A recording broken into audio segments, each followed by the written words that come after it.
That's bond expense. Okay, what did we go ahead as far as maintenance or what? Yep, stick with me, Okay, it's coming. So that's the model. So what we're trying to do is develop the model on what we know, if we keep down this model of external housing, what is it gonna cost us? So, you kind of flip to the, skip that page and go to the next page. It's the blue graph here. So, and we get this question, well, what about, like, we know the heating's gonna go up. We know we're gonna sprinkle in some new employees in there. A little bit of food here, there. So, what we've been saying is that the bond expense will never exceed 5.7 cents. Again, the bond expense will never exceed 5.7 cents over the 20-year term. So, the first year we're at 5.7, and that covers the bond payment for that year, the mortgage payment. So as you can see, it drops down. Our county evaluation history has grown at 5.73% per year. So in 2007, we were at 1.7 billion, and now in 2017, we're at basically 3 billion. So it's grown at 5%. So if you take that out and look at that, take our current valuation and bounce that out 20 years at that historical percent that we've had, it will lower our bond cost from 5.7 till the year 20, the mill levy would be 2 cents. So when we say that the bond expense, our cost of operating will never be greater than 5.7, you can go out to say like year 5, it's going to be 4.6 cents. So basically a penny lower, which at that point in time, that's $400,000. In 5 years, we will not add $400,000 in cost to that jail. We might add 2 or 3 more deputies in there. Captain Bellamy says that to start off with, he's not going to need to hire anybody, and might even be able to eliminate some personnel. So to start off with, we're not going to add anything, so our labor costs aren't going to go up. We're going to have a little residual for food, heating and air conditioning for a bigger building. So all small costs that would be more than covered. don't forget the savings in housing costs. Yeah, and that's not even factoring in. So under this model, we would always be under that 5.7, and anything between the 5.7 and whatever the mill levy happened to be that year to cover the bond, our operating costs would be more than covered by that gap. And then secondly, we have capacity that we can rent out. So if we have 36 inmates, and we have a capacity for 120, which reduced down 80% to 96, so we're going to have capacity to bring in about 60 inmates. And that will decrease as our population goes up, the ability to rent beds goes down. But over the course of the 20 years, that excess capacity, by renting it out, we have the ability to generate about $23 million in revenue.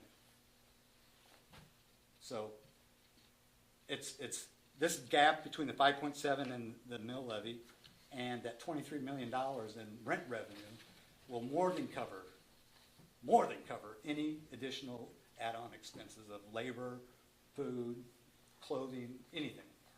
Could you explain the 80% of the 120? The Jill Standards recommends that if whatever your capacity is, you operate at 80% to give you flexibility to move prisoners around. So we talked about women not being able to mix. So if you're at 100%, or you're 100% minus 1, and you have a woman come in, or somebody that's crazy or whacked out on drugs, you got a problem because you don't have any ability to move prisoners around. You're locked in. And so if you have to put that woman in one of these, this is the only bed that's open, you got a problem because you got to clear that section for her. So they recommend 80 to create the flexibility of moving prisoners. Steve, back to your mill levy deal. The annex that we put on in 1995 was dedicated in 1995, where the treasurer's office is. That started out at 4.3 cents. And got down to, I think, One. I think Phil said 1.7 or 1.8. Yeah, one point something, so it does reduce over Yep. as time goes on, so. Yep. So, you know, I guess the moral of the story is that we have the framework here that the project, the jail portion of the project is basically able to fund the improvements for the entire facility. We're going to improve the sheriff's office, we're going to improve the court operations, we're going to improve traffic of prisoners. So all this is being funded by jail operations. So they're going to pay the bill on updating this facility. Steve, what is the mill levy on year one for the continuing to transport and house and other? That was on page 2 there. So, What do you expect that to be over? well, it's at in 16-17 it was $1.69 of mill levy to cover that. So this year it's probably around $1.90. And then by the time you get out to year 20, it's 10 cents. And then by the time you get out to year 30, it's it averages at 18. So it's probably in the 18 or 19, 20, 25 cent range. So it's unsustainable. And also when you think about it, right now we're pushing 21 prisoners out there, and we're going out to this ring of counties, 120, 150 miles out, that we're storing these prisoners, transporting these prisoners. And that ring of counties is basically full. It's at capacity.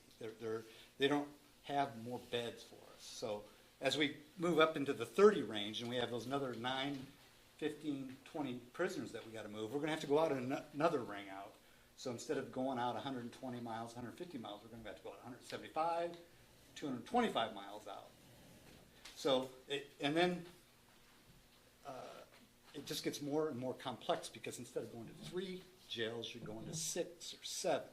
So the complexity of it just compounds on itself, and it becomes, we're not a logistics company. We provide county services, we're sheriff's operations, we're jail operations. We're not a logistics company.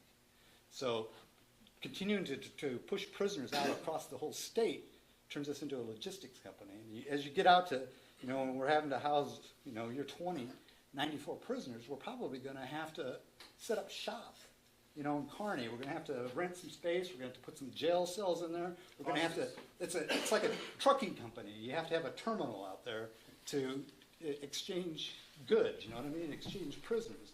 So you can kind of visualize we're going to have a terminal out there that we can take prisoners to, and have, a different set of crew, bring them back to here. Might even have employees. You'd have to have employees out in Buffalo County or something. So the model that we're in is not sustainable. It's just clear and simple. There's no two ways about it. Steve, you said that we have 9 cents worth of taxing ability left. Can you explain? Right now, the county has about, the county itself levies about 33, 34 cents. And then there's other taxing entities that get rolled up into the county mill levy, like fire departments, volunteer fire departments, cemetery associations, townships. So all those add about another 9 cents. So we have 34 at the county level, and then there's this other 9 cents that gets added onto the 34, gives us 41, 42 cents, and then the state sets a lid at 50. So we can never exceed 50. And so if you only have 9 cents left. If we only have 9 cents left, as soon as we hit the point, then we're going to have to start going to volunteer fire departments and say, well, guess what? The 4 cents or the 3 cents or whatever you're using is it's no longer part of our equation. You're going to have to go out to your voters in your fire districts and get approval for your levy. Or at some point, if we're at this 19 cents, we're not buying gravel for roads. We're not buying. Right. As soon as you exit the 9, we can force the 9 cents off of our books. We tell them, you guys are on your own now. You no longer fit under our limit. You got to get your own limit. So, and that's when we would have to. And So that wouldn't be very popular. But basic county services have the ability to suffer here if this. They would. So that's what. There's you're only, saying, there's only it's so many, unsustainable there's only so because- many pennies available for mill levy. Which, by the way, has happened in 8 counties in Nebraska, Nebraska. where, Caps that they've had to push. Yep. Fire districts. for instance. fire districts. Yeah, fire districts are probably the first ones that get pushed, because they're the biggest pennies in that, Equation. equation, yeah. So, this graph here kind of shows what happens. The trend line there is the annual cost to house prisoners outside of the county, and you can see it gets steeper with time. The red shows the amount of tax mill levy that we'd be paying. The green shows the bond payment of $1.7 million a year. So, you know, you always hear people talking about rent or own. And the financial experts, no matter where they're coming from, will always tell you it's better to own. And it's almost 100% certainty that it's better to own. If you have the capital to buy something, it's the smart way to go. Otherwise, you lose control. By sending prisoners across the state, we don't control our destiny. We have others that are controlling it. At any point in time, a county can say, we're out of the rental business. Good luck finding some beds. Any point in time. I was just in the paper, Dodge County had a story on Saunders County houses Dodge County, and Captain Bellamy was talking to them. They have occasionally had beds available, and we could house some prisoners there. It would save us a little time. But at any point in time, those 2 or 3 guys that we might place there, they could say, well, Dodge County needs those 3 cells. Get your guys out of here. So you're at the mercy of others. And anytime you're at the mercy of others, you're not going to like the outcome.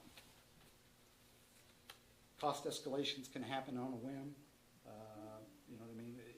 Once they know that we're going to be committed to renting beds for long term, these places that we're at now, I wouldn't be surprised to see a $5 increase on daily charges. So we're going to paint ourselves in a corner here real rapidly if we don't act. And it's starting to tighten in on us right now. Any other questions on the economics?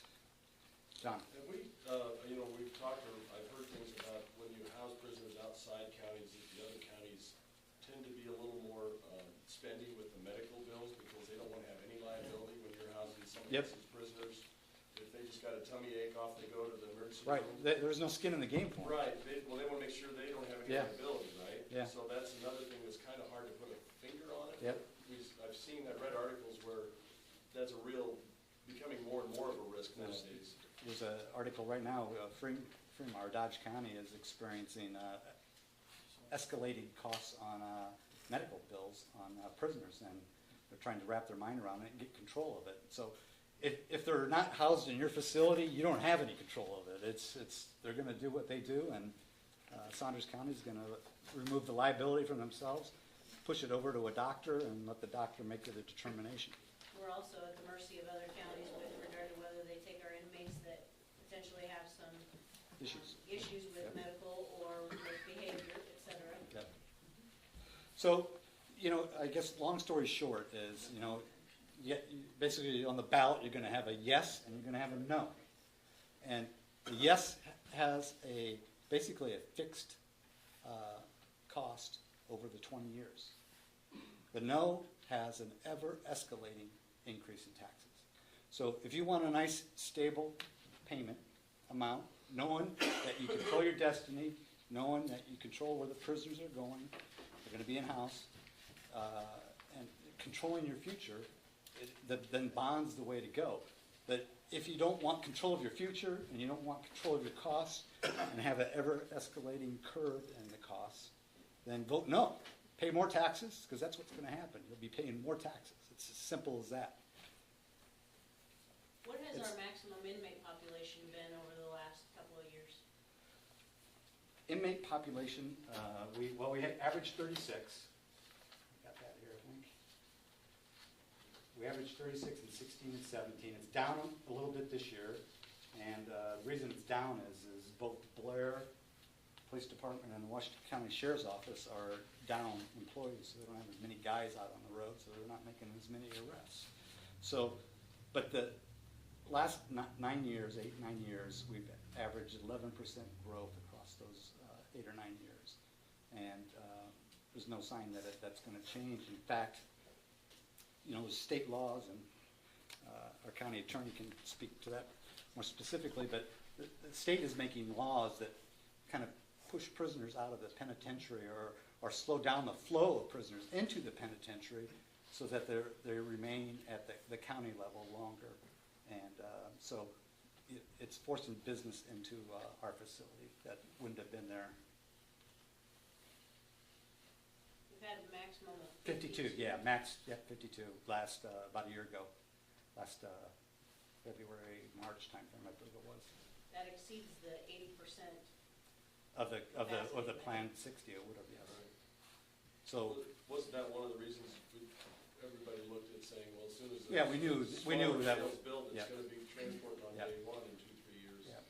So as you make, you know, you make this size of investment, a 2.5 or $24.5 million investment, you certainly want to, you know, take the long view and build something that will stand the test of that 20-year time frame. That, you know, sometimes you see school districts will do a project and, you know, 5 years down the road they're back for another bond request to meet this need. Well, this plan tries to incorporate all the needs, not just for, I mean, if you look at it in a real technical need base, well, we only, you know, we have 15, and we have the capacity for 15, and we had 36. So, you know what I mean? So we only need 21 cells. So would it be prudent? Our need is only 21 cells. Would it be prudent to just go out and build 21 cells and say, okay, we met that need, you know, dust off our hands and say, let's see what tomorrow brings? Well, that wouldn't be, that'd be foolish. So you got to look at it, you know, as a board, we're tasked with taking the long view on things. And taking the long view on things is, you know, looking out over a 20-year horizon, seeing where we're at, analyzing whether or not we're on a sustainable track. And it's quite clear that we're not on a sustainable track. So it's our job as leaders is to steer the county away from unsustainable practices that will ultimately cost us more in the long run. So that's what this plan does, is it steers us away from unsustainable practice, and those sharp cost curves become flat. Any questions? Mike? There's talk, I've heard talk that we're in compliance. Are we in compliance? Well, I mean, we're in compliance, yes, we're in compliance. We're in compliance for a 15-bed jail operation. However, we need a 36-bed jail operation. So, yes, we're in compliance, but is it meeting our business need? Is it meeting the needs of the county? No, it's not. In other words, if I understood you correctly, we're in compliance because we're shipping inmates. We're shipping inmates, yeah. What if those jails don't accept our inmates anymore? They don't have to. Yeah, nobody has to. Then we're in trouble. I mean, then you're going. What was his His question is what happens if the counties we're doing business with now said, we're out of the bed rental business, you know, go find someone else. It's not, you know, it doesn't make sense for us to do anymore. Then that forces us out into that next ring, because right now, the ring that we're operating in is at capacity. There's not a lot of empty beds, so it forces us out into that next 200-mile ring, or it forces us out next 300-mile ring, which, like I said, adds complexity and turns us into a logistics company. I do want to address one area, and this has popped up through emails and in a couple of our public meetings. We're not building a jail and a criminal justice wing here to make money. That's an added flexibility we have if we want to do that to help pay off the bond and lessen the tax burden on our citizens. But we're not building a jail because we want to start turning a profit. And I've had several people tell me, well, if you're doing that, you might as well forget it, because Saunders County's got empty beds. The reason these counties got empty beds is because they're doing that that 80% jail compliance, and if you find out and actually call them, which we did, say, hey, we're hearing from our people that you're below capacity. They're like, well, no, we're not at our max, but we're observing that 80%, so we got flexibility to house high classification inmates that get brought in. So I always want to make sure when you hear when someone throws a zinger in information like that is a true statement. They're not at capacity, but the reason they're not is because they're leaving themselves protection from when a high-risk inmate comes in and they're operating at that recommended 80% level from jail standards. I guess, I was just gonna say, when you say leave some room, I mean, we've even seen in our jail where we've had, say, 52 on a weekend. You know, in theory, a 65-bed jail would be full. And so, you know, it's, you know, when you say the beds is not really that's kind of hard to get your head around, but like you say, with intoxicated, female, juvenile, you know, mentally there's ill, gross capacity and net you have to capacity. separate all these people, all of a sudden, it cuts your capacity down. So, you know, in theory, 52 on a weekend in Blair, or in Washington County, could be a 65-bed jail is full. Yep. And that was one of the things I remember us talking about all these board meetings, because we looked at all this stuff, and we kept saying, geez Louise, we're gonna spend almost this much money on a 60-bed jail, and we're gonna maybe on some weekends be looking to transport somewhere. Well, that's stupid. You know, so that's not, like you said, Steve, that's not getting us out 20 years. That's getting us maybe 2 years out. We could have slimmed this down.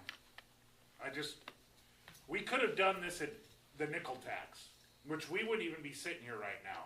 We would have just assessed that cost onto the taxpayers without even going to them and built a $15 million, already gonna be almost full when it's completed, jail, and then we would have been just like a school board. We would have come back in about 5 or 6 years and say, oh, we need to add on to this. Because you didn't take care of any of the issues with that building or that building. I'm sorry, somebody had a Right, question. here's the question. Yes. What's to say wherever we're transporting these extra prisoners, the overflow, that they don't jack up? I mean, do they have to, they can Unless you jack sign a up the long-term pricing? contract, you'd have to sign a long-term contract. See, that, we can't, that's why I asked Steve earlier. Everything we're doing here is conservative. There's so many things out there that could happen when we're not in control that could drive costs up way quicker than we could even sit here and try to imagine. One of them would be that right there. One of the stories too, just kind of add to that, Jay, that I've heard from Captain Belly, maybe you can add to this, but these jails also only want to take our best behaved, low-risk prisoners. And we've seen, had experience with prisoners that we thought were low risk, we drop them off, they don't like being 150 miles away, and all of a sudden they turn into a problem. Our guys are heading back, and they go, no, come around and come get this guy and bring him back. We don't want him. Because that's just an exact evidence of, they don't have to take them, so they end up with, you know, so, and I've read too, where it just seems like inmate populations get a little more rough as we go forward in time, that they're not as, you know, just like these guys that rob the gas station and stuff, they're not, it's not just your average DUI guy. Well, an additional cost that I don't know that you've even thought about is most of these prisoners have court-appointed attorneys. And if these court-appointed attorneys Driving out there drive 120 150 miles. and Yeah. we're paying them $75, $80 an hour to drive there, Yeah. you know. Didn't even think about that.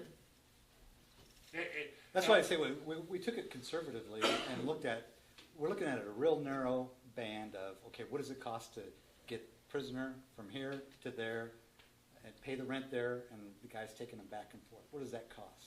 And just that cost by itself, without factoring in all the other variables, makes it financially feasible. You start factoring in all the other variables of adding in rent and things, and then you can also add the variables of added cost, but the spread between the mill levy as it tails on down and at 5.7 covers all the incidental costs, and then you layer in the $23 million in rent revenue that's could be potentially saved or brought in. There's a lot of things coming up that we have So to address in this county. It's financially, it's a no-brainer. And if you can have a revenue stream coming in, and we don't have to go to the taxpayers and continually take money out of them, it creates a lot of flexibility for what we'll be able to do. Just kind of a case in point, I was on the Fort Calhoun School Board for 12 years, and Fort Calhoun has this model that they're like the third highest option in district in the state outside of the common core or the common Omaha area schools, west sides and such. So they're the third highest option. So Fort Calhoun received $2.9 million in state aid last year. Blair was at like 600,000. I think Arlington was right around the 800,000 mark. Fort Calhoun was at $2.9 million. 1.9 million of that was option in. So you have excess capacity in that building. You rent it out to kids from Omaha to fill up the capacity, and that school building's that capacity. But the beauty of it is you get that 1.9 million. Your overheads for bringing those extra kids in don't really change. Instead of having, 15 or 14 kids per class, you got 18 now. So you still have the same teachers per grade, and it just makes economic sense. And that's the same philosophy here. Is if we have these upper tiers all open, we still got to have that guard there in the monitoring room. So it's not costing us any more in guards to monitor those prisoners. Economy of scale. Economy of scale. It's manufacturing 101. Run the equipment to 100% capacity. And we as a board, we as the county, we have a responsibility to leverage assets to their fullest extent. And that's what this would be doing. We've bought an asset and we're going to leverage it to the hill. Mike. May I say something? My name's Mike Anderson. I was on the Citizens Review panel of Citizens Jail Committee panel, along with 18 other people. I think they got 2 from each district and 1 from each city, or 2 from each city. And as Lisa said earlier, that we voted unanimously to go to an off-site location. And one of the things that I want to say is that we were tasked with 4 different items. We were tasked with closing the jail, continue to transport what we're doing, go to a 60-bed jail on site that Lisa talked about that was in that parking lot, or go to a greenfield site. And as we looked into it, well, obviously we didn't want to close the jail. That just didn't make sense to us, and transporting was not something that looked sustainable to us as a group. And so we looked at that 60-bed jail, and because this can has been kicked down the road for so many years, that we had 4 years of data that said that Prohaska's projections were actually accurate. The trend line was following that. So as we studied it, the jail was going to be full within maybe the day we opened it, and so, because it was a 60-bed jail, which is only 48 at 80%, and we were hovering, or we had weekends we had 55, so it would have been full at certain times. So as we looked into the courtroom problems and the transportation of moving inmates through the facility and all that, this became so much bigger than just jail beds. I mean, we weren't addressing, that jail wouldn't address a lot of these issues. The courtroom was just, gosh, I encourage you to go look at it. It's just tiny, the county courtroom. So we voted unanimously to go off-site, but we didn't have this option in front of us. This was not something that existed at that time. And so when I heard that the new board had a new jail committee, I stayed involved. I asked Jay if I could keep coming to these meetings and watch how they developed this plan.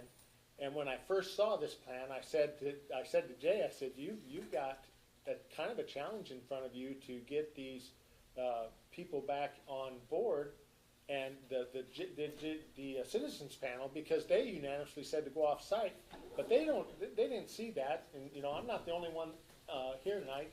We have another one back here that was on that board as well. And this thing addresses the issues, and I'm really pleased with it. I think it's gonna solve a lot of long-term problems for the county, and a lot of long-term liabilities that we don't know about. So Our exposure to litigation is one of the things that is incredibly scary that we have right now. And this addresses almost all of them except for getting probation back somewhere, how we figure out to get them back into Right, so I think it's important to understand that the jail, the part of the board that I was with didn't have this option in front of us. And- Better plan. And it's a much better plan, and I support it, so. Lot of changes incorporated here from some incidences that happened last year.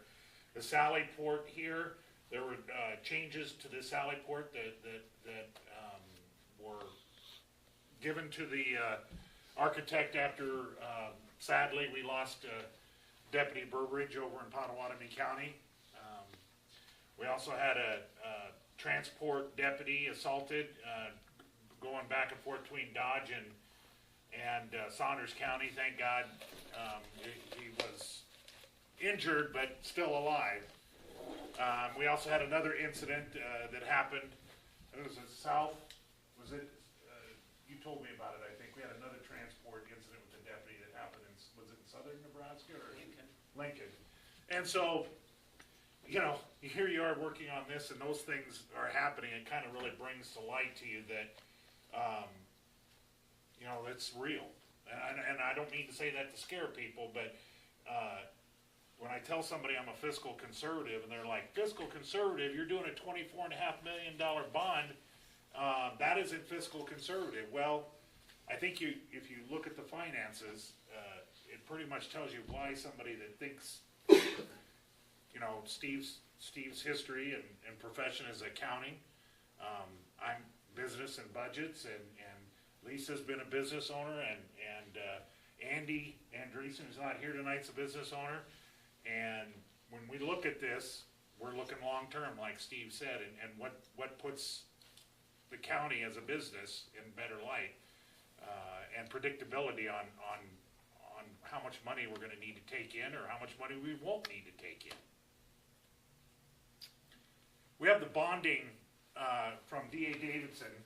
If anybody has any questions, whether you don't want to ask him now or you want to ask him after we let out, you know, he'll be here. I will tell you, I have spent a lot of time with agriculture people over the last couple of weeks, and I have learned a lot.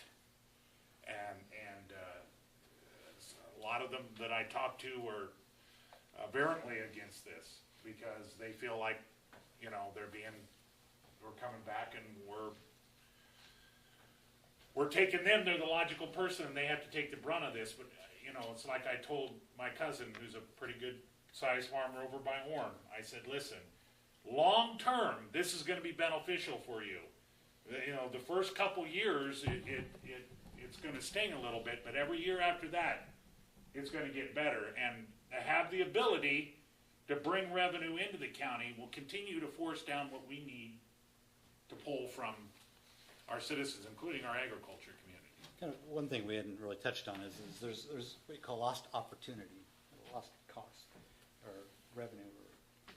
Is what many of you are well aware of, we had $5 million on the table for this project, that because of delays, kicking the can down the road, not being able to make a decision, that $5 million was pulled off the table. If we would have acted 2 or 3 years ago, interest rates 2 years ago were at a record low, like 1.75%, versus what we're going to have to pay in the low to mid 3.5, 3.25. That spread has cost us $3 million. Construction cost spreads. You can go, there's a CPI for construction costs.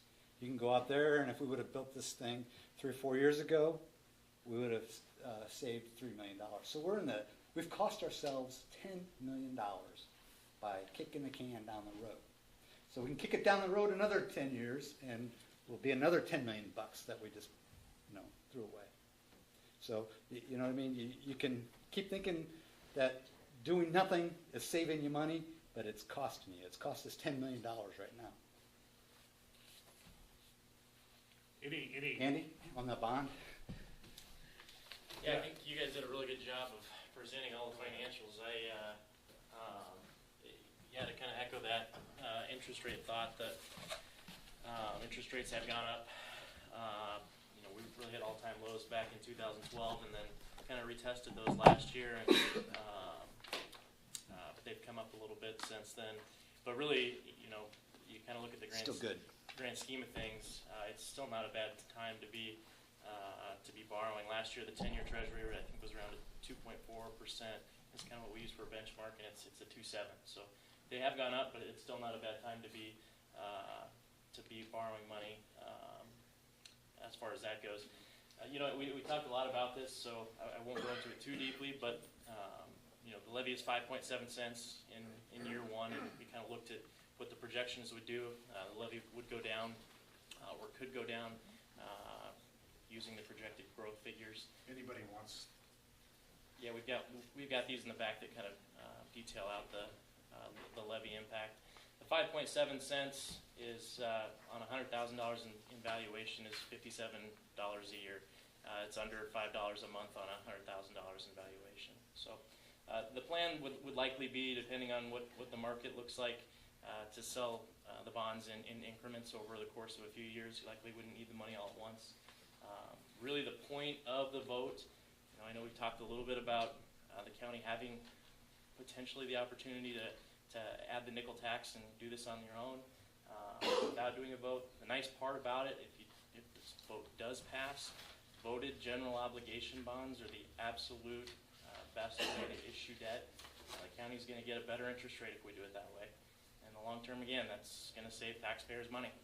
If we do it the voted GO way, that's the best cost of capital, the cheapest money. So that's kind of why the plan came out this way, and I think it's really well thought out and put together. So, anybody have any questions? Yeah. Can you, Phil has in the past talked about how, you know, we're going to issue this in increments, you know, like a 10 million, there's a cap, right? There's some type of cap, and there's a time frame that you have to issue these? Absolutely, and that's another good point.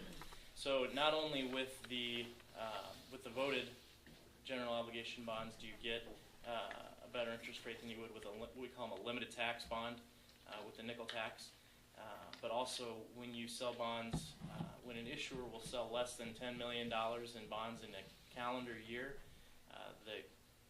the Fed also gives us what's called a bank qualified subsidy. So it is more attractive to financial institutions. They get an extra kicker on their tax exemption. It's on their TEFRA number. It's kind of a complicated formula, but it's even more attractive, so it's even a lower interest rate.